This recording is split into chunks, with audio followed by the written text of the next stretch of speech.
Welcome to Chatter. I'm David Priess, publisher of Lawfare. This week, cultural and literary historian Sarah Churchwell on Gone with the Wind, Hitler, and America First. You know, if we say that Gone with the Wind is a moral horror show, well, so is American history, and a lot of what I tell here is horrifying. I didn't write this book to be like, oh, white Southerners, they're the ones to blame here. It's that white Americans liked this story that the South had to tell, in which we were all innocent, and we fixed it all and we can move on. The film's attitudes to Black people in particular is really, really hard to watch. There's actually a Black character who says, both in the novel and in the film, that he liked it when Mr. and Mrs. O'Hara told him what to do, and he found it too difficult to think for himself. So they're highly infantilized, right? And of course, all of that is a deep, embedded justification of slavery.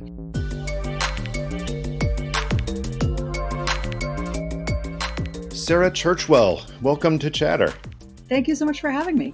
This is strange for me because there is a famous book in American history, perhaps one of the most famous books in American history, on which you are a true expert. And I'm not going to even mention the title of said book in this conversation, which is completely unnatural, probably unhealthy, but I want to reserve that conversation for another time. So can we pretend that a certain novel isn't even there for the purposes of this talk?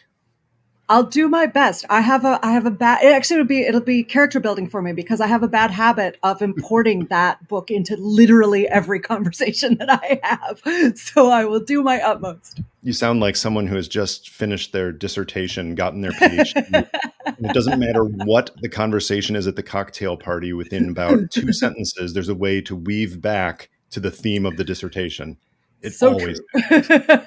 I want to talk about something else. And yes, please, let's make a date to talk about that on another occasion. But you have a new book out, which I found absolutely fascinating. I know it was much longer than you intended it to be, but I'm grateful for it because there's so much good material in it.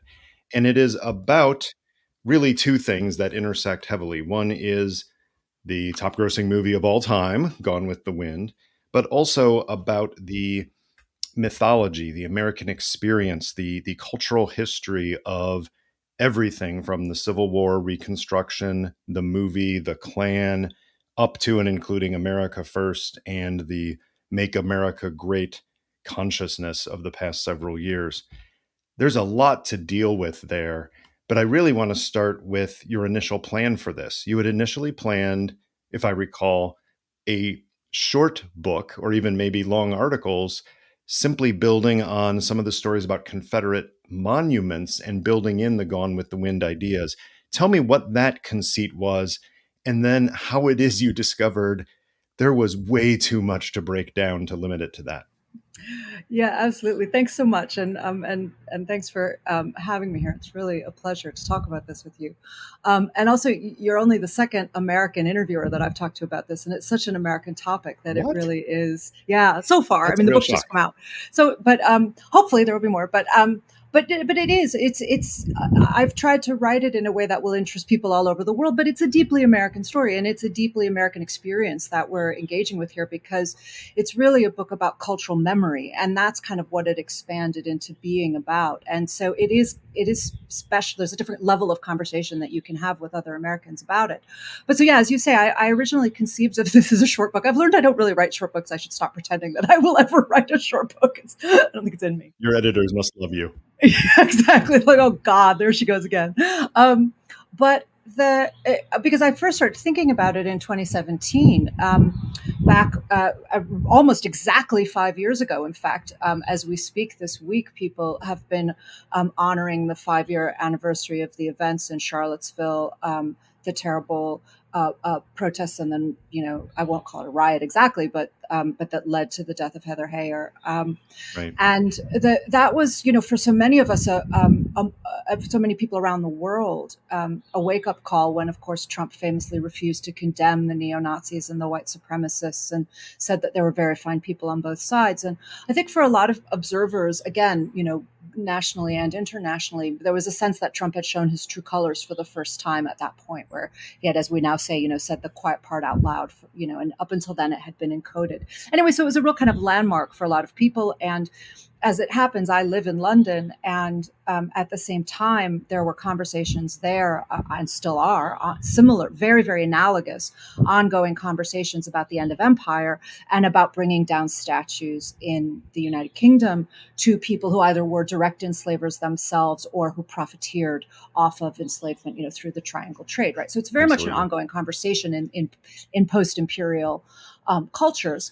And so I started thinking about it in how I would do a little explainer, maybe for a British audience, not even necessarily thinking about it as a book that would, and maybe that Americans would be interested in, but that would just kind of explain how Confederate statues were analogous. And one of the key things was the way in which people then, even now, I think we're all much more up to speed on this history because people have been writing and talking about it for the last 5 years to a great extent. But that those statues didn't go up in the immediate aftermath of the Civil War, that they went up in the beginning of the 20th century as part of a project of cultural commemoration. And the reason why I thought Gone with the Wind would be an interesting way of approaching that story was that, first of all, Margaret Mitchell, who of course wrote Gone with the Wind, was born in 1900 and died in 1949. So her life basically coexisted Yeah, with she was that part of that Confederate movement. Yeah, project. She's absolutely. part of that movement. She grew up as the statues were going up, and then died after the war at the beginning of the Cold War. So I thought that her life kind of gave us bookends of that story in a way that was that helped make a complicated story manageable, but also just for people to see that Gone with the Wind was a recognizable or familiar version of the story, even if you lived abroad. So that was kind of the starting point. And then quickly, as I began working through it, I realized that I was once again, as I always do with my work, coming at big questions of American myths and myth making and the mythological impulse in the American imagination. And that what Gone with the Wind brings to that, I think, is if we add all of what Gone with the Wind captures to the facts of the history, which we already don't know, right? So, first of all, we've suppressed and lied about our own history to an extraordinary degree. We can tell the truth about that, but then what Gone with the Wind captures is a whole host of emotions and psychology and wish fulfillment and fantasies and desire around that history. And that's what I think that telling the story through Gone with the Wind brings to it. Once I realized that, there was no way I was going to do that in a short book. That became a big and You really complex can't. project. Yeah. Yeah. And then suddenly realized that I was telling 160 years of American history and thought, how did I get myself into this? Right. Right. So Gone with the Wind has cultural resonance, I would argue, for almost every American, even those who have not read the book or seen the movie or both. And I'll put myself in that category. I, until recently, had not seen the movie. I had seen clips of it, of course. There are a couple of scenes that it's very hard not to see growing up in America. And then probably flipping by some classic movies channel or something, I remember seeing a few things that stuck in my memory, but I had not seen from start to finish the entire film until recently. And I still have never read the book. Somehow in all of my classes, that was not a book that came up. But it's good to reset everybody to what the book meant when it was published and how it got translated into film. So talk us through that. It's what, June 1936 when the book is published, and how does it do? Yeah, yeah, well remembered, very specific. June 30th, 1936, and so yeah, we're in the middle of the Great Depression, and the book, Margaret Mitchell was a first-time author. She was not famous when it came out, and it was an honest to God word of mouth smash hit phenomenon. Like it just was one of those natural hits. Everybody wanted to read it. It was a sensation. It won the Pulitzer Prize, so it was taken seriously, and that's important to understand. It wasn't just seen as a kind of trashy phenomenon. It was immensely popular, but people also saw it as having a refreshing realism. We now think of it as an incredibly sentimental, romantic, Mhm. mythical take on the Civil War period, the end of the antebellum period, the war itself, Mhm. and then Reconstruction, which is the time span of the novel. But because the two main characters who, as you say, even if people haven't read or seen it, people have heard of Scarlett O'Hara. Mhm. They've heard of Rhett Butler. They know Rhett Butler says, "Frankly, my dear, I don't give a damn," as he walks out the door. There are things that you just, absorb, regardless of whether you know the story well. And the reason why it was taken as being comparatively realistic was because Scarlett and Rhett are both anti-heroes in certain kinds of ways. They're not sentimental Victorian Mhm. figures of melodrama. She's not a saintly heroine by any stretch of the imagination. They're both scoundrels. And that in and of itself was seen as a fairly realistic take to put realistic people into this antebellum backdrop. But of course, what white audiences at the time were completely blind to was how totally unrealistic its depiction of slavery as such, and all Mhm. of the structures around chattel slavery and all of the effects of it. So, which is a lot of what my book is about. But so it was a huge, phenomenal bestseller. It has since been understood, I think, rightly as a story that hit its moment because it was a popular novel in the middle of the Great Depression, as I've said, that's about survival. It's about Right. resilience. It's about defiance. It's about not being defeated by circumstances beyond your control. Particularly, it's about not starving to death. It's about, your farm going to waste and your determination to cling on to your home no matter what. So it's a story that had real purchase in the depths of the Great Depression, in the middle of the Dust Bowl, Mhm. and I think that that was really why it resonated with American audiences at the time. And then, of course, it was at the same time during the rise of European fascism. And Mhm. so, as this novel instantly started to go around the world, it was exported very, very quickly. People loved it everywhere because Scarlett is somebody that is easy to identify with as a survivor. Um, and at the same time, David Selznick had instantly purchased, the legendary producer David Selznick had instantly purchased the rights to the film and spent 3 years making the film, working on it.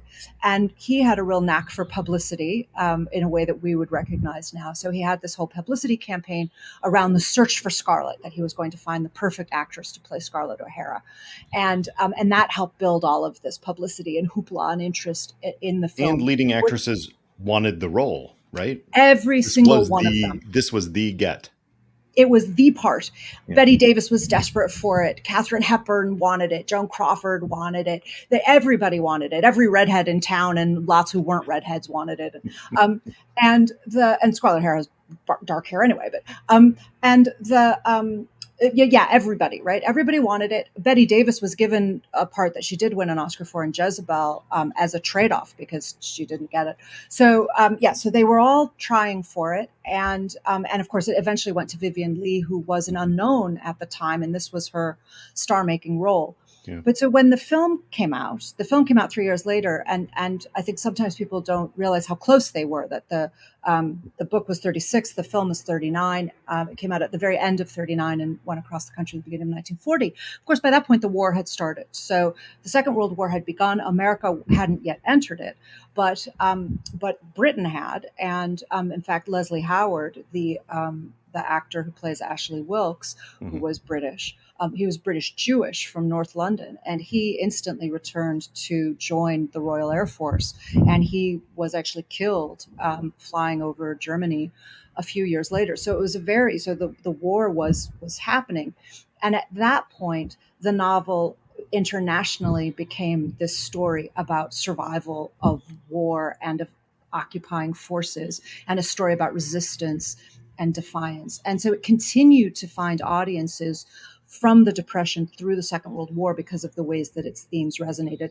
And then by that point, it was kind of this instant classic. And then, its future was Sure. secure. But it has continued to remain that popular, which is worth noting. It still shifts around 300,000 copies a year, which is a number that any Amazing. author today would, give their career for. No kidding. And you're right. I mean, it hit the theme, the perseverance, right? The struggle, the overcoming adversity. Yes, the novel, presumably, which I have not read, but the film definitely that's there.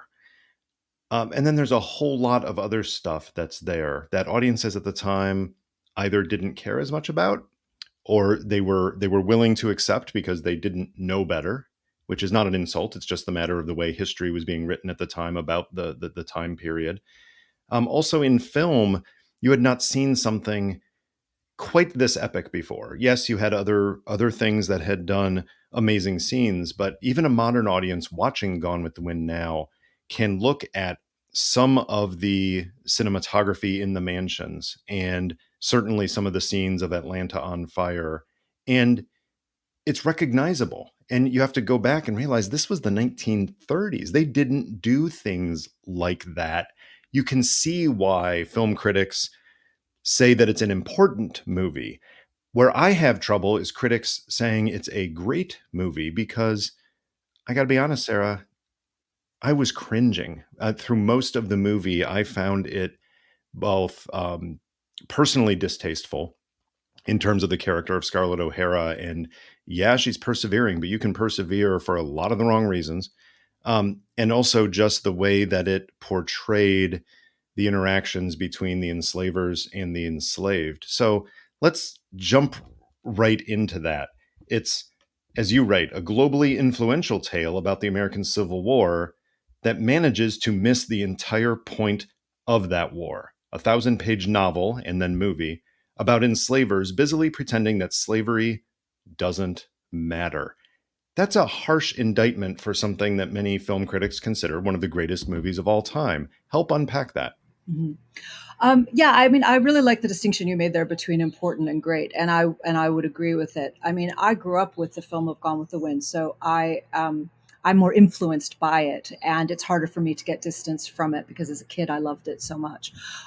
So I still think that that the relationship and the performances between Scarlett and Rhett, between Vivien Leigh and Clark Gable, I think that really holds up, and I think there's a lot of the battle of the sexes aspect of that relationship. I think hasn't dated as much as the rest of the movie has, but I agree with you. A lot of it is very cringy, and also technically, as you say, it was technically very accomplished. It's worth remembering 1939 is the great year of classic Hollywood cinema. It's the year of The Wizard of Oz. It's the year of Mr. Smith Goes to Washington, another very topical film about corruption in Washington, D.C. Absolutely. And many other Stagecoach, many classic movies made in 1939. But it was also only 10 years into sound, right? So we think of, those of us who love old movies think of it as being, oh, by 1939 everything was, kind of settled. Well, it wasn't. As you say, it was still a very, very young form, and they were still figuring things out. And the burning of Atlanta holds up partly because they didn't do it on a back projection, back screen. Mm-hmm. They actually burned a lot, so they were going through fire. And Selznick set a backlot on fire so that he could do it for real.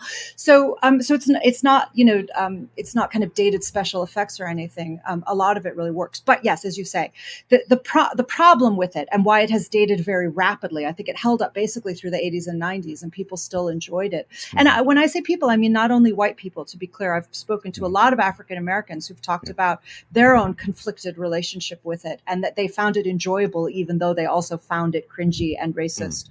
And they found themselves saying, "I know it's racist, but."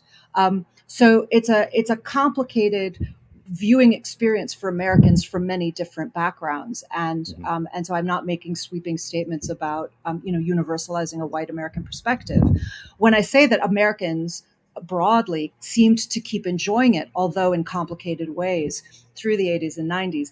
But now, with the kind of wholesale reframing of our own history and the very overdue recognition of the ways in which we have continued to insist that that slavery wasn't that bad, and at the same time that it's over, and at the same time that you shouldn't really talk about it because it's kind of like, why are you still dwelling on this thing from the past? And to actually this painful recognition that the legacies of slavery are still very much with us. And so then you watch a story about dyed in the wool white supremacists, romanticizing them, and who, as you both said, the film's attitudes to Black people in particular is really, really hard to watch. So it basically it's the myth of the loyal slave, the idea that enslaved people preferred enslavement, and that they would go running back to the O'Haras after they were emancipated, because there's actually a Black character who says, both in the novel and in the film, that he liked it when Mr. and Mrs. O'Hara told him what to do, and he found it too difficult to think for himself. So they're highly infantilized, right? And of course, all of that is a deep embedded justification of slavery, to say that Black people deserve slavery either because they're savages or because they're childlike and that they prefer slavery. And that worldview is deeply embedded in the novel. Hmm. What happens with the film is that Selznick, who of course was Jewish and was Hmm. himself the son of immigrants from what is now Lithuania, was rather more sensitive to some of these issues than a white Southerner from Atlanta like Margaret Mitchell, whose grandmother was an enslaver. And so Mitchell grew up with this apology for chattel slavery that David Selznick certainly didn't grow up with. And as I recall, Sarah, wasn't I have this memory that David O. Selznick was so committed to getting that famous line in, I don't give a damn, a word that was not used in cinema. He was so willing to go to bat for that, that he actually, cut back on a lot of the racism from the novel. Well, it was a trade-off. It was an actual exchange that he had to Yeah, make with Hollywood's censorship office, which was yeah. called the Hayes Code, right? And that was exactly what said that you couldn't swear on film until the 60s. It was when you couldn't show sex, and all of it was the censorship code. And swearing was one of, you couldn't blaspheme, and that included damn. And as you say, they really wanted Rhett Butler's valedictory line, which is frankly, my dear, I don't give a damn. But at the same time, the Black cast and Black critics across the country, Black writers and journalists and activists, were lobbying for the film not to use the N word, which the novel uses. I was going to say liberally, but there's nothing liberal about that word. The novel uses it Frequently. encyclopedically or something Yeah, frequently, yeah. constantly, and so African Americans around the country were saying, if you have to make this film, do not use the N word, because they understood that that's an incitement to violence, and they understood that it is itself a word that unleashes violence. Even And in 1937, 1938, 39, because it's a reflection of the time in which it's made, not our modern sensibilities. But even then, there was awareness that, okay, this highly celebrated novel really is offensive beyond what we can put on film. they said they thought Black people said it was dangerous, rightly so.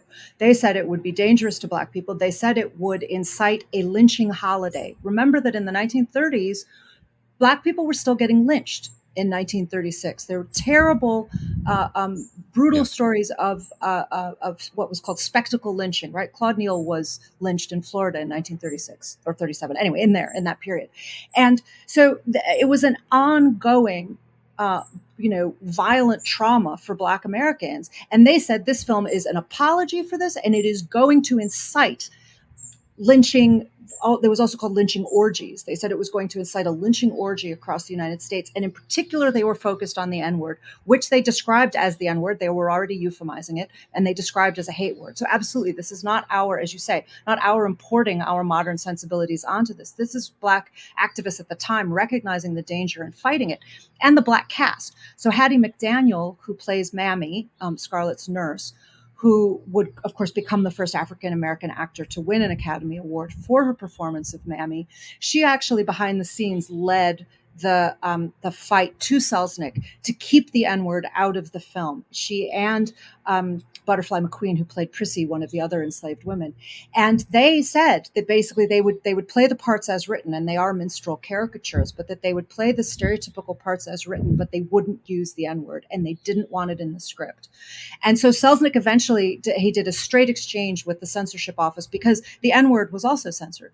So the Black cast was pointing out that the N word was not frequently used in film even at the time. And so the Hays Code said, and they thought it was going to lead to boycotts. So from a commercial point of view, they didn't want to use it. Right. So they said, we'll keep it out. And then Selznick said, okay, but then I get my damn. And so basically he decided what a white man said was more important than what was said about or, Says a lot. describing Black people, right? You mentioned the minstrel caricatures of so many characters here, the ones that get any screen time at all, which is perhaps a related issue we can discuss. But what I found in watching the novel is after the initial shock of that there actually was some depth to the character. And I could see why she won an Academy Award for it, because even with that, it was almost like breaking the wall with the audience, because she did everything but wink at the audience later in the film when she becomes the moral conscience of the film in some ways. And it wasn't really in the words she was saying. It was in the way she was holding herself during times when all this was swirling around her, and Scarlett's, so worried about these things that are completely selfish and narcissistic. And then suddenly you have her character who's basically shaking the audience just by a gesture, just by physical acting. And I found that remarkable. I was not expecting to see that when I watched the film. I absolutely agree. And I think that Hattie McDaniel's performance is one of the things that keeps the film from dating, ironically enough. And it is, as you say, because she brings that sense of irony to the part. Um, and as you say, almost winking to the audience about it. Part of that trade-off that Selznick made with the black cast was to expand the part of Mammy. But it's, as you say, that was just to give her more screen time. As you say, it's not really in the words that she says. So she has more screen time than that she might have been expected given the way that other secondary characters were drastically cut from the novel. The novel is a huge cast of secondary characters, hundreds of them, and most of them were axed entirely. But in Mammy, they expanded. But it's really, as you say, it's Hattie McDaniel's performance. So what she did there was humanize a stereotype. She was given this caricature, this cartoon character that had this whole vaudeville tradition, and she understood the vaudeville tradition, and she brought this woman to life and gave her the impression of a backstory without ever telling a word about her. You understand that Mammy is a person who has her own rich interior life, who makes her own judgments, who Mm-hmm. has her own view on what's happening here, and very much, as you say, and as they say in the book, she becomes the moral conscience of the film. It's one Mm-hmm. of the reasons why, for me, the film has dated better than the book. So if you found the film cringy, you're going to find the book pretty unreadable, I'm I'm sure. afraid. I'm sure. The book, I'm assuming now, but the film I know is horribly inaccurate for the way that it portrays the Civil War and a lot of things around it. And yet I was surprised to learn from you that Margaret Mitchell herself believed that she was giving an accurate portrayal. She said famously she did her research, which is a phrase we have to be careful of in many contexts, but she But spent not inaccurate. years That's researching the the right novel, analogy. talking to Yeah. people, primarily, of course, white Southerners, but she wanted to portray it as accurately as she could within the context of the story, and yet it's so laughably bad at it. And I'm hoping you can shed some light on that contrast, that she wasn't trying to do the thing that perhaps in modern times the film is best known for, which is its horrific spotlight on exactly the wrong parts of the historical lessons from the Civil War. Yeah, absolutely. So it's worth saying that there are certain aspects of the Civil War that she does actually get right, primarily military history. So she's okay on that, right? She's Yes. okay on, she's okay on the stuff that is more empirical, right? That's less interpretive and less about society and culture and That politics. is faint praise, though, as a Yeah, cultural that's the best she can historian do. that you are, saying that she got the facts of the rough timing of the Battle of Yeah, Gettysburg pretty and the much. fact that many Confederate soldiers were injured and laying on the street in a famous scene. That Yeah. that is faint praise. Absolutely, it's a low threshold, and that's all she gets over. So, but you put your finger on it at the beginning of that question in saying, in actually drawing the analogy to that phrase today that we have on social media, where people say that they've done their own research, right? And what that implies is, the question is, what's the source of your research? Where are you going for your information? Because if you're going to biased sources, if you're going to sources of disinformation and misinformation, then doing your own research is part of the problem. And that's exactly what she did. So, as you say, she went entirely to white Southerners. She went to a history that had been formed by white apologists for slavery, but also, very, very importantly, for the aftermath of the war, for Reconstruction, for the idea that Black people participating in American democracy had been a disaster for the American political system, and that it was the catastrophe that they called, quote unquote, Negro rule, which is multiracial democracy, which just meant any Black participation in democracy. They described as Negro rule and said it was a disaster for America because Black people can't be trusted to be part of the political process. And so she grew up with that bigotry and absolutely believing that, and then simply refused. It didn't occur to her to ask any questions beyond that. So she was, this is a book about the Ku Klux Klan, where she says that she didn't bother researching the Klan because everybody knew the truth about the Klan. But of course, what she knew was myths about the Klan. She did not know the truth about the Klan. So there's a real lack of intellectual engagement there, and a real complacency where she just assumed that she could just talk to the people around her and they would all just, it was a pure confirmation bias, that they would just sit around confirming each other's biases and that this is the way it was. And then she could tell a story that very comfortably reinforced her point of view and not challenge anybody's perspective at any point. And of course, it wasn't just about the South. It didn't challenge white Northerners' perspective on America either. And it's important for us to understand this. It's something I try very hard to do in the book as somebody from Chicago. This is not for me, I didn't write this book to be like, oh, white Southerners, they're the ones to blame here. It's that white Americans liked this story that the South had to tell. And we liked telling a story in which we were all innocent, in which nothing really very bad happened. And even our version of slavery was really innocent when you look back at it. And really, there's nothing for us to worry about. And we fixed it all and we can move on. And that was an easier, far easier story for all white Americans to tell than to do the hard work of admitting Black people into our democracy and really reunifying after the Civil War. We simply, as I say in the book, right, we basically we had a divorce and then pretended we didn't have a divorce. Mm-hmm. And it hasn't worked. It just 160 years later, it demonstrably hasn't worked because we didn't address the root cause of the division.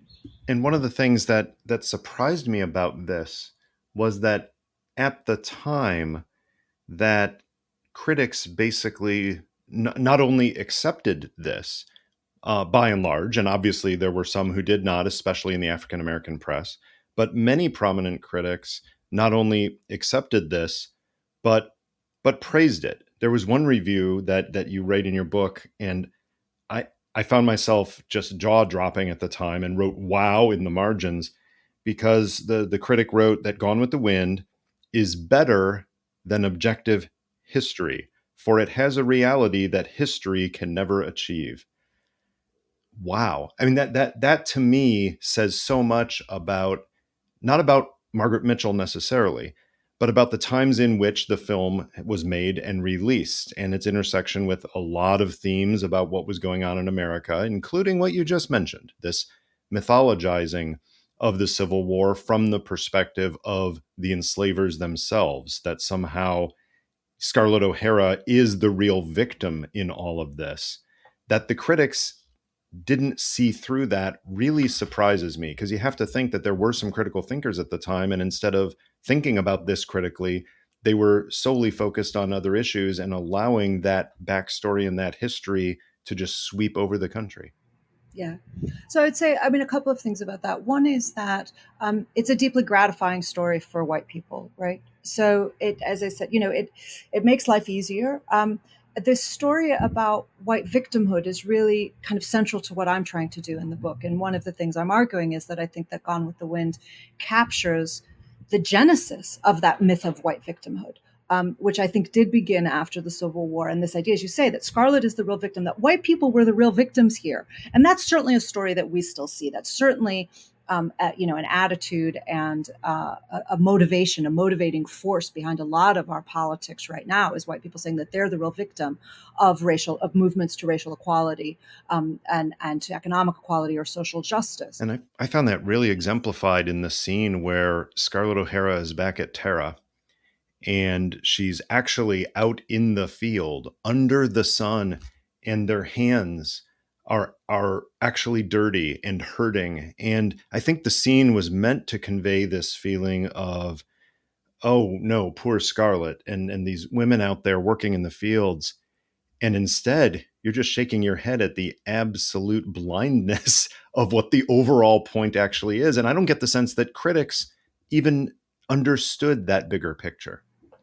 I don't think they often did. And as you say, some African American critics kept trying to point it out. They were like, hello. But white people were absolutely not listening by and large, with a few important exceptions. And I try to mention some of the Yeah. exceptions in the book. So, white writers like Lillian Smith, who had no time for Margaret Mitchell, who wrote the book Strange Fruit, Mhm. was herself a racial justice campaigner, but also William Faulkner. Right now, Faulkner is a much more complicated figure. We could do a whole different conversation about Faulkner, but he's worth bringing in here because his great book about the Civil War, Absalom, Absalom, was also published in 1936. It was published at exactly the same time. And he has a much more complex relationship to race and racial history and racial memory. Still Right. deeply problematic. I'm not saying that Yeah. he gets it right by any stretch of the But in a very imagination, different way. but in a Yeah. very different way. But he would be much more capable of making the leap that you're talking about, of Mhm. realizing that actually that the idea that it's hard for white people to be out working the earth because that, or toiling in the fields, because that's what black people are supposed to do. Mm. Faulkner would be able to make that leap and to be like, well, wait a minute, why are we assuming that black people should be doing that either? Mitchell is absolutely incapable of making that next step. So she assumes that black people belong tilling the fields, and that is, and certainly Scarlett assumes that, and Scarlett's belief system is not just that she wants to get her house back and her wealth back and her status back. Her fantasies after the war are consistently that she won't feel like she's got her life back until she thinks black hands and not white are working the fields at Tara. Exactly. It is underpinned specifically by black labor, and that's central to her whole idea of power and the white system that she thinks that she's supposed to inhabit. I'm going to say a sentence that I don't think I've ever uttered before in English or any other language. I want to talk about Hitler because one thing you do is you tie together not just the themes of the origins of the lost cause and the Klan and its second rise, talking about the 20s and the 30s and the context for Margaret Mitchell's novel itself, but you talk about Gone with the Wind and its intersection with the rise of fascism. And perhaps I was unfair to all critics when I'm saying that so many critics simply missed the point of the movie. But on this point, you highlight that some critics actually were seeing it before the movie was released. Some 6 weeks into the movie's production, there was a columnist who wrote in the spring of 1939, "The fascist implications of Gone with the Wind and its nostalgia for the old, old South are fairly palpable." Um, this was not lost on some people. Talk about that. Talk about the rise of fascism. Talk about how it intersected with, reinforced, reified some of these themes of the Old South, and how that gets us to Hitler's apparent love of this movie. Mm. I'm so glad you brought this up because to me it's such an important part of the history that I'm telling here and trying to excavate. But that because it's about Gone with the Wind, a lot of people have just wanted to focus on the Civil War and its aftermath. But Gone with the Wind came out in the 30s, as we've said, and the context into which it emerged was not just the American context of the Great Depression, but the European context of interwar fascism. And the subtitle of my book is Gone with the Wind and the Lies America Tells. And that is broadened out for a reason because one of the big set of lies that I try to examine in this book is our lies about our own fascist past. We do not talk about American fascism as a thing. We just don't admit it. We pretend that it didn't happen. There wasn't an American fascist movement, you will be told. It just skipped America by somehow, right? And it just didn't. It's not true. We had interwar fascism. We had people who self-identified as fascists, stood up and said, this is the American Fascist Party. So, I mean, they were fascist. They followed Hitler. They followed Mussolini. They wanted to bring Nazism here. They wanted to bring Italian fascism here. They never gained power. There were lots of them. They weren't good at working together. That was part of their problem. But they were fascist by any reasonable definition.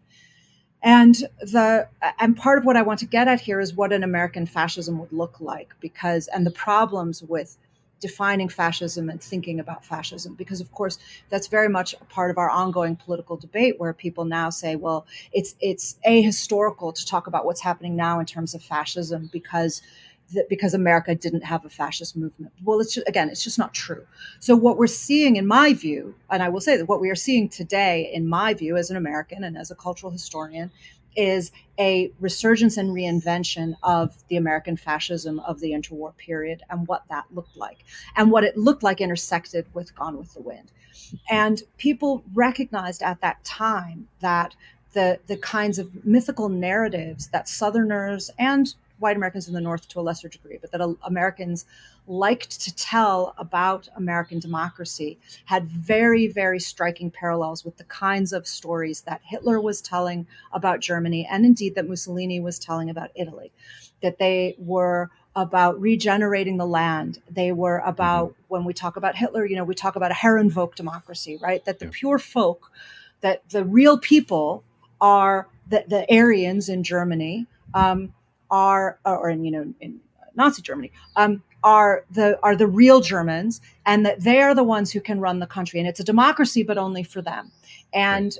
and that everybody else is not a real citizen, not a real German, doesn't deserve to be there, a second-class citizen, and then that's a slippery slope eventually to the final solution and to genocide, to saying not only are you not citizens, you're not human, you don't deserve to exist, you're vermin, and the same analogy, the same structures of thought and Hmm. politics and value systems were operating in the American South, which was absolutely a Herrenvolk democracy by any rational description.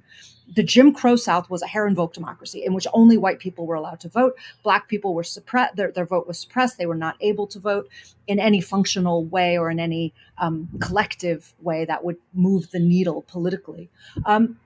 And so what you had was a system in which only white people were permitting themselves to vote. And people recognized Jim Crow for its parallels and connections to Nazi Germany. Now, it's important to say that this wasn't just a parallel, and they also recognized this at the time. They recognized that Hitler seemed to be learning from the Klan and that he seemed to be learning from American eugenicist racism. And indeed, he was, as historians have later demonstrated. Hmm.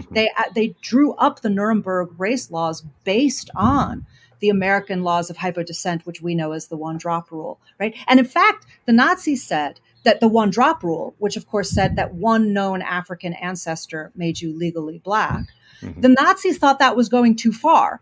And so they said you have to have one grandparent. You have to be a quarter Jewish to be legally Jewish and subject um, to Right. those anti-Semitic laws. But in America, so Hitler thought that we went too far with our racism, right? And that's not an exaggeration, right? This is all Yeah. very, very well documented historically. So I wanted to recover and remind ourselves of those intersections. We like to tell this story about America happening over here as democracy and fascism happening over there in Europe, and it just that simply is just it's not the case. It's absolute historical Right. nonsense. But there's a real tension there, Sarah, because the the fascism, as you described it, evolving in Europe, and which gets to the final solution, is based on the idea that you cannot have this supposed superior race living in harmony with lesser humans or subhumans. There's a contradiction there because a lot of the mythologizing about the Old South it was not that the races can't live together. It was that we had the perfect way that races did live together. And guess what? The African Americans liked it because we were in a socially harmonious relationship where we were the owners and the African Americans were taken care of by us. And they were happy to be in that condition of enslavement. And in fact, it was the Northern aggression that disrupted this, and we are victims. And in fact, we ourselves will say that the African Americans are the victims of disrupting this harmonious relationship. That's not the way I understand a Hitler interpretation of fascism. So, isn't there a tension there with the link in some aspects of fascism very clearly between this resuscitated South, the lost cause argument, but the fact that their treatments of people that were not part of the superior race were in fact quite different? So I think it's a really important question. I'm really glad you asked it, but I would say two things to bear in mind in trying to answer it. And it's a really complicated question, which is probably what makes it such a good one. But first of all, white Southerners, by and large, did not support Hitler. They supported American intervention. when the war came. Mm. They fought hard against Hitler because they didn't see themselves as fascist. Now, I say there were American fascist groups across the Mhm. United States, and there Mhm. were. But this white Southern Herrenvolk democracy didn't think they were like that. They thought that Got their it. system was a benign system. So exactly the description that you just offered is what they would have said. But they would have said, "But ours is preferable. Look how well we've done it. We're not fascist because look at our happy system where everybody coexists, and And so that's a it's all good point fine." because they would make the case that the lynchings, which were, of course, still going on, as you've noted, were not instruments of state policy, right? Which That's exactly what they said. in Hitler's Germany, that was state directed Mandated. violence. Yeah, Yeah, and that was exactly their defense. Southern newspapers editorials literally said that. So that was part of their defense against seeing the parallels here, right? But the other important thing to remember, the bigger answer to your question, is that fascism is ultranationalist by definition. That's what it is. So right. every nation's fascism is different. They do not have these strong ideological parallels. What they have is what historians sometimes call family resemblance, right? But Mussolini's fascism was different from Hitler's fascism, right? Hmm. Mussolini's Hmm. fascism wasn't predicated on anti-Semitic genocide, but he was sure willing to go to genocide in Ethiopia, right? Hmm. So there are different versions of it. It iterates itself differently, but it has these core belief systems which are about us and them, and are about anti-democratic. They're opposed to a plural democracy. They are opposed to the idea that all of these citizens could coexist on not just coexist, but on an equal political platform, on a platform of equality. And that the white South was certainly not saying, right? Yeah, And so it's that presumption of inequality and that of an anti-democratic system that is at the root of the similarities between them. But absolutely, they play out right. differently. And it's not a simple comparison that we're making here, but it is to note that it is equally too simplistic to say that fascism just passed America by. Something Mhm. much more complicated is happening. I do want to get back to that, in particular to the evolution of America First ideas, as you've written about separately. But I can't let Hitler go yet Yeah. because Okay. So yeah. Sorry, we got to get to Hitler. you're very careful with Hitler as a historian. You're very careful with your I think one sourcing has when to you be talk. careful with Hitler, don't you think? Good point. I think that's We a should good always general rule be careful. Yeah, to live exactly. one's When in life doubt, by. be careful with Hitler. Yeah, being careless with Hitler analogies is perhaps the one of the original sins of the internet. But in terms of your history, in terms of how you characterize Hitler and his relationship with Gone with the Wind, you were exceptionally careful with sourcing and things like that. So let's talk about what is known and what is unknown or unclear.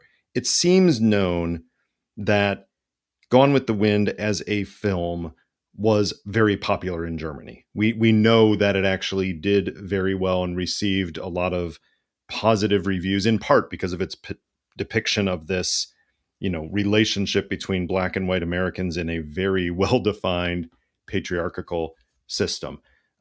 What else do we actually know for sure about Hitler and Nazi leadership and their relationship with the film itself?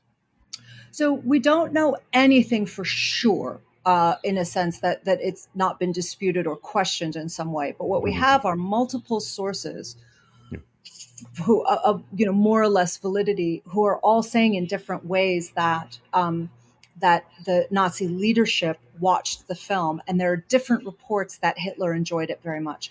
Those Mhm. reports came out at the time. They were sent back to Margaret Mitchell via her publisher, so she was told that Hitler enjoyed the film, Right. um, So and the book's the publisher himself yeah was said to have reported that Hitler wanted to see the film, saw the film, I think wanted in to see the Paris film. originally, right? Exactly. And so there are again, there are different versions of what supposedly Hitler screened it multiple times, but none of these are absolutely rock solid sources where we can put hand on a heart and say we are confident we know that Hitler screened this film. But the point is that Nazi leadership was talking about it in such a way that it made clear that everybody thought that Hitler would be sympathetic to it. And that's really the only kind of claim that I feel I need to make in this account, is not to prove or disprove whether Hitler watched the film or didn't watch the film, but that Nazi leadership all were like, yeah, this is the kind of thing we like, isn't it? This is Right. great, right? And the point is that so they were eating it up at the same time that the French resistance was watching it. So eventually, and the reason why we aren't sure whether Nazi leadership liked it is because as it became an underground novel for the French resistance, the Nazis worked out that actually it was becoming a story that the resistance liked, and so they officially outlawed it. So they were watching, kind of black market copies of it, and they couldn't admit that they liked it because it was illicit, right? So you get Hmm. into that uh, complexity of it as well. So basically, it became this resistance text, right? And what I'm saying is that if we get out of the question of um, did Hitler like it or did the French resistance like it? Everybody liked it, right? Everybody could find something that they were connecting to in it. They found this story about survival and resilience. But it's also the point that we were talking about earlier. Everybody saw themselves as the victim. So if you see yourself as the victim, it's a story that you're going to connect to. And if you see yourself as the victim of, if you're an anti-Semite who sees yourself as the victim of the Jewish conspiracy that's trying to bring down Germany, then you're going to like that movie too, right? If you Hmm. see it as a story about the reassertion of the proper sphere of things in a Herrenvolk white supremacist way. But what I'm saying about Gone with the Wind is that whatever else your politics may be, there's only one way to look at it, which is Hmm. that as they start watching the movie, or sorry, as the movie's popularity increased during the opening years of the Second World War, even the critic for the New York Times watched it again and said, "This movie is like it's absolutely a parallel with what's happening in Europe right now, and this is like the Londoners in the Blitz, right?" Well, if Scarlett O'Hara is like the Londoners in the Blitz, then that means that the North is the Germans. That Right. means that you're saying that Lincoln is a fascist. That Lincoln is the bad guy. You're saying that Lincoln is a fascist. If you're the one drawing that analogy, and they did draw that analogy, if you're prepared for the South to be on the side of the people resisting Hitler, then you're saying that the North, abolition, and Lincoln are the fascists in this scenario, right? Wow. And that's the math that nobody ever did. Nobody stopped and said, wait a minute, somebody has to be the anti fascist here and somebody has to be the fascist. So who is it? So, in the story of the Civil War, if you're making an analogy to fascism, Lincoln is not the fascist. That, again, the same principle as being careful when we talk about Hitler. I'm going to go with Lincoln, not a fascist, right? When in doubt, Lincoln wasn't the fascist in the scenario. Yes, we may have Um, a bias here. Both of us growing up in Illinois, the land of Lincoln, and you're looking now at my Lincoln bobblehead that I have here. We have a bit of a bias when it comes to Lincoln. It's kind of in our I don't think blood he's a because of fascist.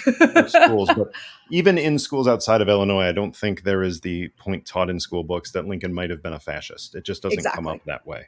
So Right? yeah, there's Exactly. this real tension because you can see that, and I think the evidence that's really so fascinating is that even when the movie was banned in Germany because leaders of the Nazi Party realized, holy crap, this is basically a resistance story and it's about the courage and the faith of these resistors. Even when that happened, they continued to hold private screenings. That Gone with the Wind was still popular among the Nazi elite. That to me is Yeah. a fascinating point. Yeah, absolutely. And I think that it again, it speaks to this point that the story, what it's connecting to are these deep emotional fantasies that transcend these specific political contexts that we're talking about, which is why the book has remained as popular as it has for Right. almost a century now. Right. And this really does fit into the much larger theme of American cultural history that you've looked at from several angles, that America really is a story. We are not a territorial based, the blood and soil based. We fetishize our founding documents. We're really based around an idea, but that idea has to be told and retold. And as that's done, how do concepts emerge? How do they change? How do they take on meaning of their own outside of their original construction? And I think all of this we've talked about really fits into the subject of your earlier work, which includes, in addition to many articles, the book Behold America, The Entangled History of America First and the American Dream. Talk a little bit about the America First intersection with some of these themes of American storytelling as it comes to fascism, as it comes to the Old South, because it seems to me most Americans listening to this are sick of hearing America First from the last few years. But if they reflect on their history, they might take it back to Charles Lindbergh and the period before the Second World War, but they won't take it back to where America First really emerged in some of the national debates that were around it in headlines at the time, just around 100 years ago. Yeah, absolutely. And in fact, I've been, one keeps researching and when one is looking into this, and American history is a big subject. As I said, I live in London, and people there like to joke that American history is a nice short subject, unlike European history. But it's still a big topic, and there's still always more to be found. And in fact, it turns out that America First is even older than I thought it was in the book. And I do say in Behold America that it might be even older, and that just remains to be seen. And in fact, I was right; it is older. And I've now taken it back to the 1850s, established that Huh. it was used in the 1850s, and it seems now, and this would actually make sense. It seems that it did emerge rather in the context of the original nativist movement. And this does bring us right to the Civil War, of course, How because the about that? 1850s being the run up to the Civil War. So the original America, what was the nativist movement was also called the American Party. And they referred to themselves as Native Americans, but they meant native born Americans, of course, not Hmm. indigenous Hmm. people. Um, Right. and it was the original anti immigrant movement. So they were a political party that formed around a rejection of the first big waves of European immigration in the 19th century, of course, Yep. were at that time in the 1840s primarily Irish and German. Um, and the Nativist Party was, and as I say, an anti-immigration restrictionist party. Hmm. And they started talking about being America first and defined themselves as America first and saying, I put America first. And that's when it started to become a political slogan. And of course, for his students of American political history and the history of our political parties will know, without our getting into the weeds here, but will know that the way that the nativist party, its evolution was actually fundamental to the way the Republican Party emerged with Lincoln at its head Right. eventually. So this is a movement that really kind of leads almost directly to Lincoln's Republican Party. And the original nativist movement was an America First movement. It was I just also love highly this. I just love this, by the way, Sarah. I love this as a case study in history because you researched the hell out of America First. You had newspaper columns and quotes from writers and radio broadcasts from decade after decade, and yet you dig back and you find it's you still find there. more. In my mind, and maybe it's because I read a whole lot about Henry Clay and others in an even earlier period. Um, it wouldn't surprise me if in some of the discussions about internal improvements, which was a big debate in the 1820s and 30s, should the federal government be investing in the states to develop infrastructure and all that?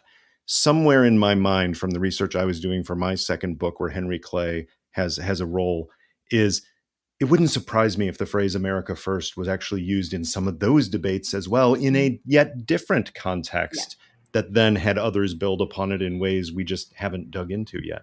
Yeah, it's certainly possible, right? I mean, what I find interesting is that when you start with this part in the 1850s, if that is the emergence of it, there's a very consistent through line about Right. nativism and anti-immigration that carries all the way through. Sure, So it sure. doesn't evolve in the ways that you might expect it to. But Yeah. the other thing that's consistent with it is conspiratorial thinking. It's always Mhm. attached to a conspiracy against America that it's defending against by putting America first.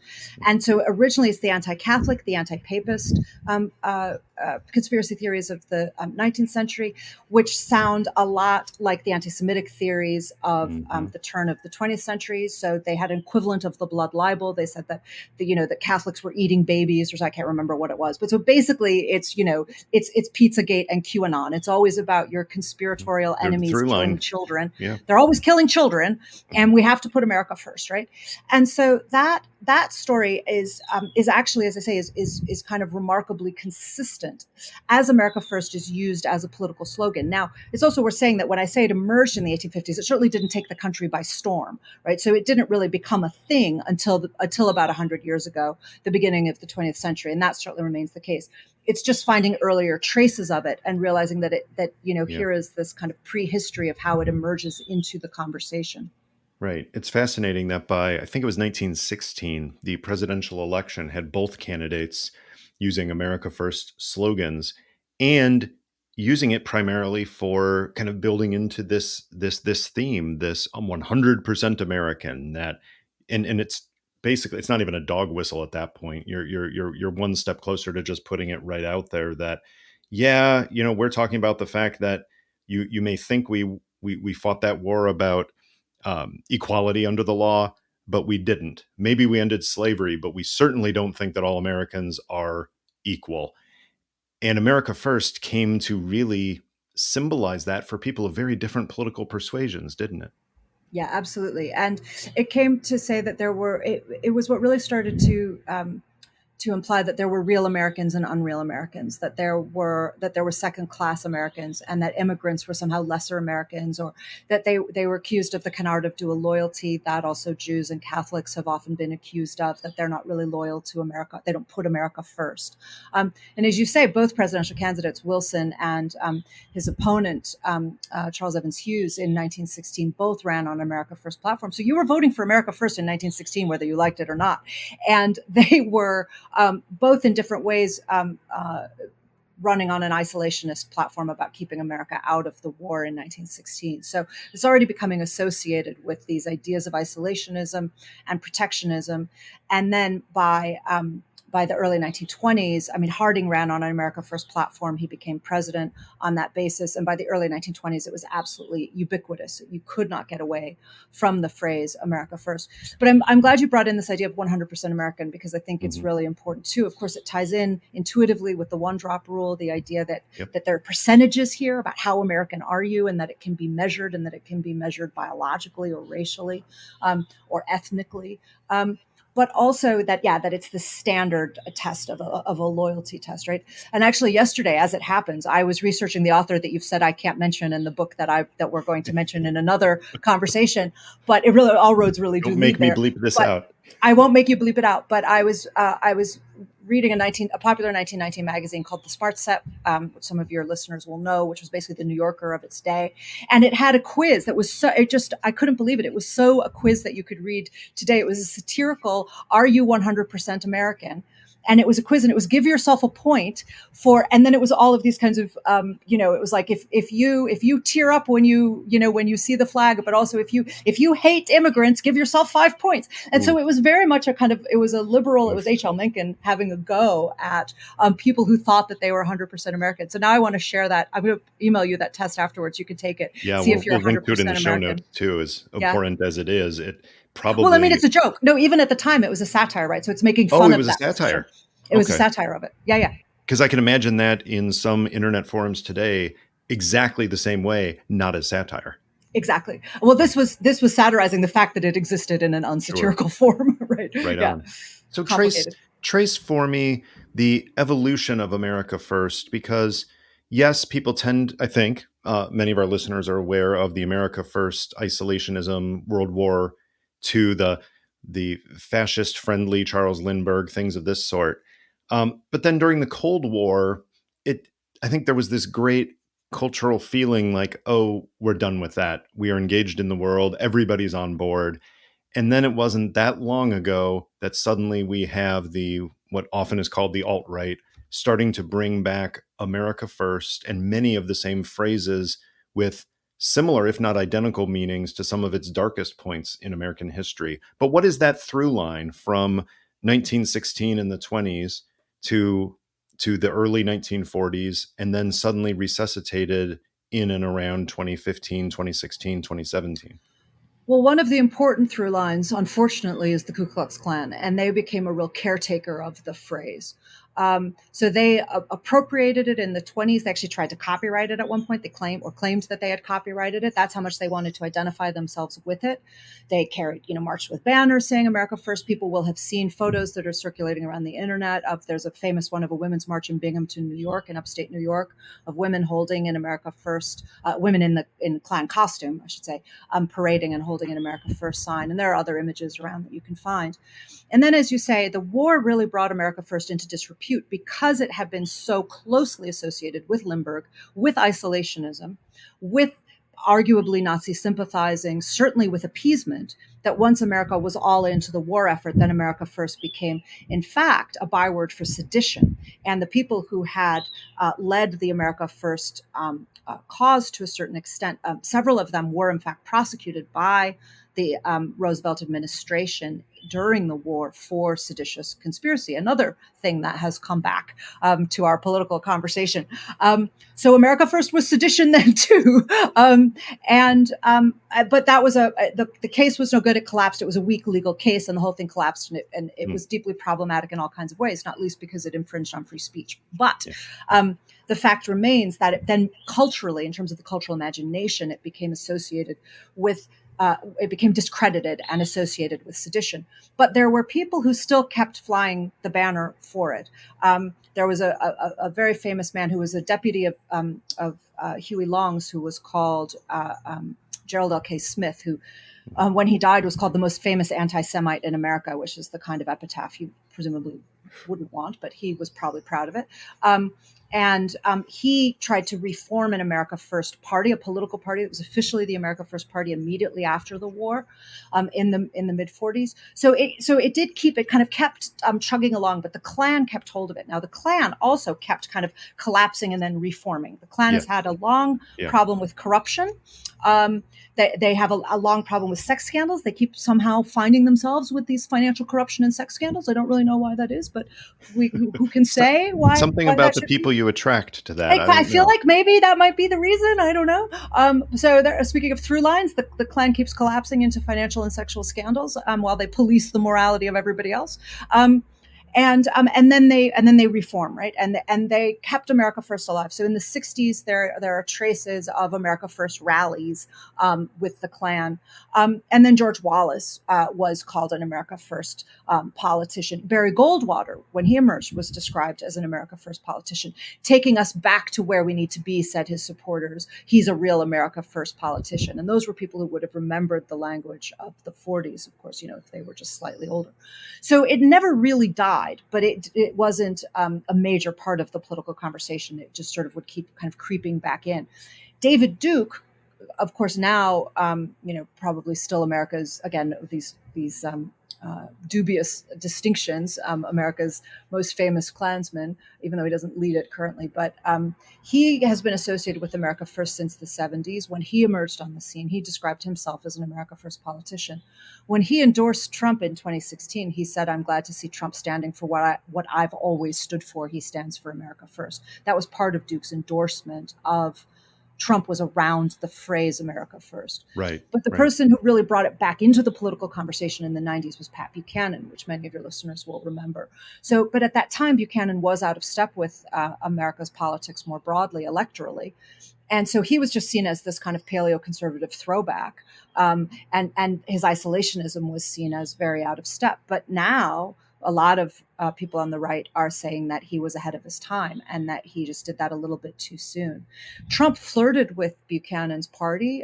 He joined it at one point, and then he repudiated Buchanan's party in the 90s, saying that it included people like David Duke and a neo-Nazi, and that he thought that Buchanan himself was an anti-Semite and that those weren't the people that you wanted to associate with. So Trump knew perfectly well what the dog whistle meant in the 90s and distanced himself from it, and then 20 years later apparently changed his mind about whether he was willing to associate himself with the meanings of that phrase. But from my point of view, the meanings of the phrase have not shifted very considerably in the now, as I say, it's 170 years that I've been able to trace its existence. I am struck by the fact, Sarah, that you are a cultural historian as a profession. And yet, even in this limited conversation, we've talked as if you're a literature professor, as if you are a political scientist in this sense. We've talked about economics. We've talked about actual film studies. Is being a cultural historian really just an excuse to just be intellectually curious about everything and have an excuse to research and write about what you want? Absolutely. You're on to me. I mean, oh my God, I've been outed. I think that's absolutely right. And well, look, you can't talk about a culture. I mean, it's like a huge thing, right? American culture. How do you even get your arms around that? Mm-hmm. I mean, I trained as a literature professor. That's kind of my bread and butter. but I've always written books that were around cultural history and particularly around myth making, because for me, Mhm. myth making is where all of this stuff that you're talking about Yeah. comes together. So, yes, I have to be conversant with those things. I certainly wouldn't describe myself as a political scientist, but I Right. try to, I have to understand what's happening in the political Mhm. discourse in order to do cultural history. But for me, it's about understanding how those stories are told and having a sensitivity to those stories, and then seeing how history shapes those stories, how politics shapes those stories, how religion shapes those stories. You potentially, yeah, have to have your finger in a lot of pies in order to try to. I'm going to mix my metaphors wildly now, but as I said, to kind of get your arms around it, I'm getting my arms around something with my fingers and lots of pies, which sounds very, very messy. Right. It gets to an area that I think we used to culturally, societally, generally call, and in some places like the University of London, we still call the humanities. That it's not so super segmented and specialized that you can only talk to other people who talk about, 19th century theories of economics, and you can't have conversations with others. But you have a broader understanding such that you're talking about the intersection of society, literature, culture, film, politics, all of that informs the rest of that to get a better understanding of these big themes. Yeah. What I'm always trying to understand is what I would describe in possibly slightly academic terms, but as cultural discourse, right? What is the Mm, discourse, and how, where does it come from? How do we understand it? How can we read it? So yeah, you can't read it until you've put it together, and then you have to understand how to analyze it and how to interpret it. I love decoding, right? That's just fun. And sure. it is, it's treasure hunt and it's kind of detectives. But so to trace things like a phrase like America First, or I just did an essay about race suicide, the phrase race suicide, and how Mm, that connects to the history of anti-abortion debate in America, another topical mhm, subject, unfortunately. And the way that I really like understanding how these codes work, these dog whistles, as we now call them, because yeah. I think that they have given cover for a lot of American myth making. They give plausible deniability. They are fig leaves, and they allow us. I say this actually, I think, in both Behold America in different ways and in The Wrath to Come, that those kinds of codes, they aren't just about deceiving other people, they're about deceiving ourselves. They're about giving us our own plausible deniability and not admitting our own baser motives to ourselves often, and saying, no, no, no, I'm just for America first. And I'm perfectly happy with immigrants coming as long as they know their place, and never admitting to yourself that all of the structures that you are supporting there are actually deeply anti-immigrant, even though you insist that that's not what motivates you, right? That's right. And it's the way that those codes can give us plausible deniability even to ourselves, that I'm always interested in. Kind of want to get at the. I kind of want to keep, niggling away at that. And it also gives you the ability to make these connections that illuminate larger themes. So back to Gone with the Wind, um, one of the things that's interesting about American history, looking at it over the long view, is what are the things we can point to where we have made progress, where we have ethically expanded, either pushing our moral perimeter outwards to include more people, or getting over an inherent contradiction in order to leapfrog to something greater. And I find it interesting in the early period that American historians, of course, we focus on the crafting of the Declaration of Independence and the negotiations over the Constitution. But when it comes to a theme like Americans coming together, the seminal story that strikes me is Jefferson and Adams, because you had these people who, for the election of 1800, were doing the kinds of things that we think are only in modern politics. You had partisans of Adams claiming that Jefferson was, doing slaughters on altars at Monticello down in Virginia, and you had partisans of Jefferson saying that Adams was a hermaphrodite and claiming that he was trying to, reclaim the British throne and have it in America. And yet after that bitter campaign and they stop talking for so long, there's the coming back together later in life and the exchange of letters that actually have some element of forgiveness and coming together. And you talk about Gone with the Wind as totally whiffing on this. That Gone with the Wind ends, you say, on resistance and delusion, not reunion and forgiveness. So here we are having to admit that Gone with the Wind is one of the most popular stories that an American has produced and Americans have consumed and Americans have internalized. And yet it's profoundly anti democratic and a moral horror show. Um, that's a hard thing to come to grips with, isn't it? Yeah, but I think for me that's the fundamental truth that I had to tell, and that's why I call it a moral horror show. It was like the more I looked at it, the more I was like, that's what this is, and so to me it matters a great deal that this incredibly important, popular story, and important, influential story, is a story that celebrates divisiveness. It's not just celebrating survival; it's celebrating division. It's nursing grievance. It's a story about nurturing resentment and the way that festering resentment can spur you to succeed, but at great high cost. I mean, the novel does recognize even personal cost. To Scarlet Level, but it doesn't acknowledge the cost to society. That spite is not the basis for a system of government, as I have said before, and unfortunately appear to have to keep saying. Right? And it does think that spite is the basis for a polity, and it just isn't. Right?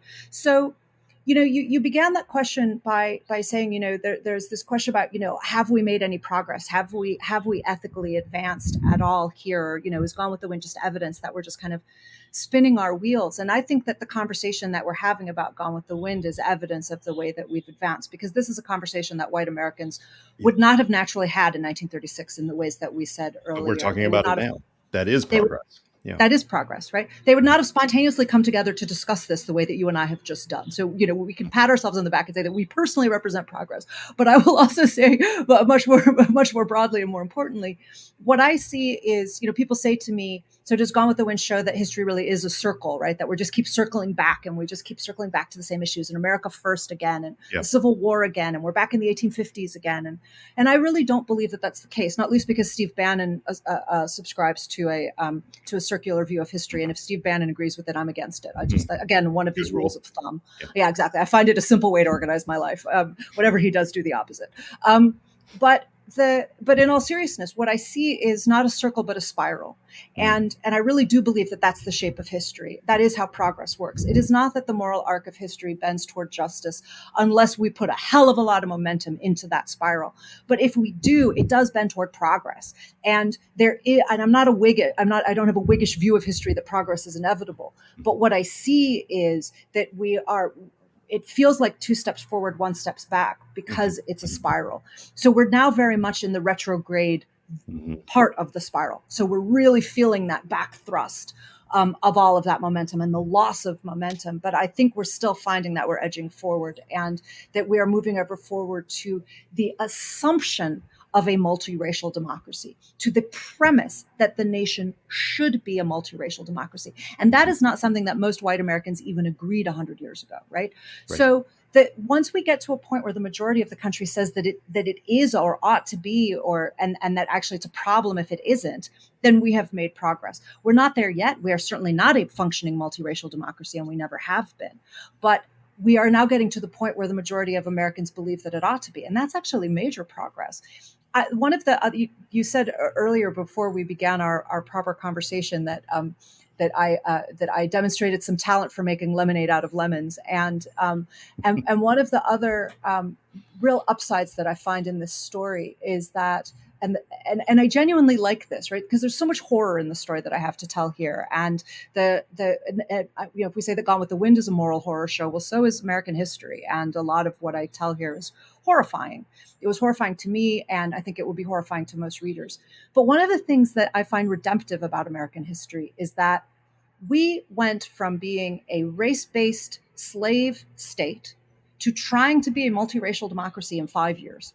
How audacious is that? I mean, that is just the gall of it. Like, you can't actually believe that anybody would really think they could pull that off. So, of course, we failed. But I love that we tried. I mean, it's just it's absurd, right? But it's so gloriously absurd that we even had that kind of idealism and that kind of principle, and that there were enough people saying that this is what we ought to do, of course, we couldn't get there. But honestly, it's like, in a jokey way, it makes me proud to be American, that's the kind of thing that we tried. And so we're not there.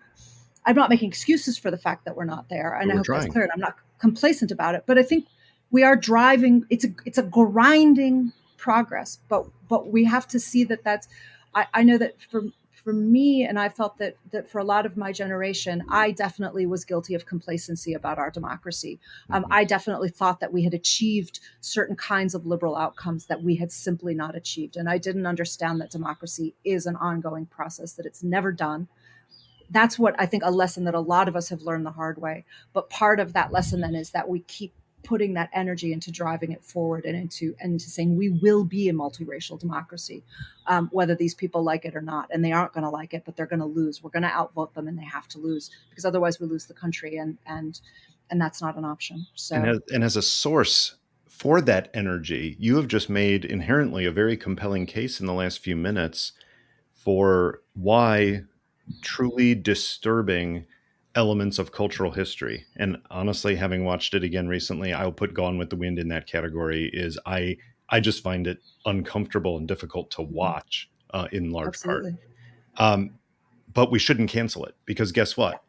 We are having this conversation because of it. And pretending it didn't exist doesn't give us the fodder for that debate. It doesn't have the cultural touchstone that we can use in order to try to come to grips with it and then achieve something greater. So let's not get rid of this, as uncomfortable as it can be to watch, because it can prod this debate.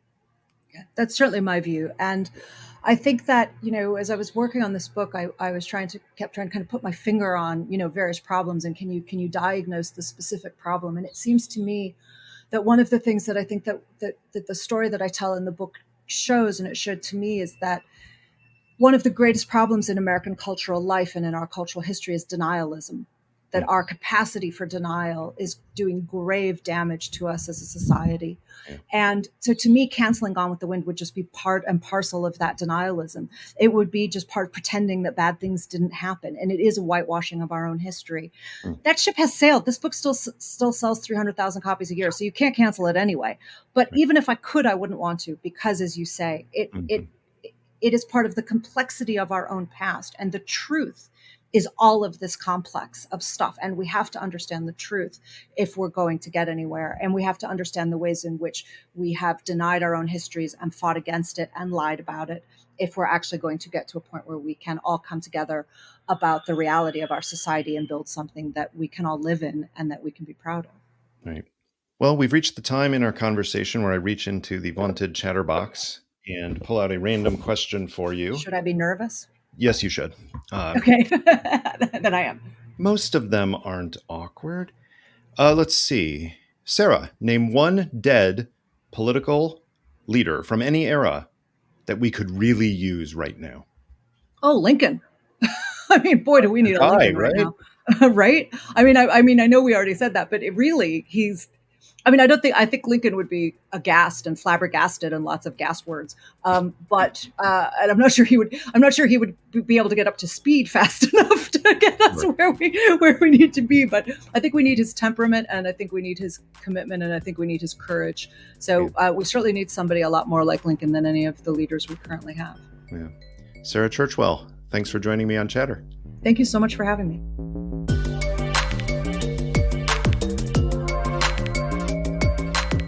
That was Chatter, a production of Lawfare and Goat Rodeo. Please subscribe to the podcast and find us on Twitter at ThatWasChatter.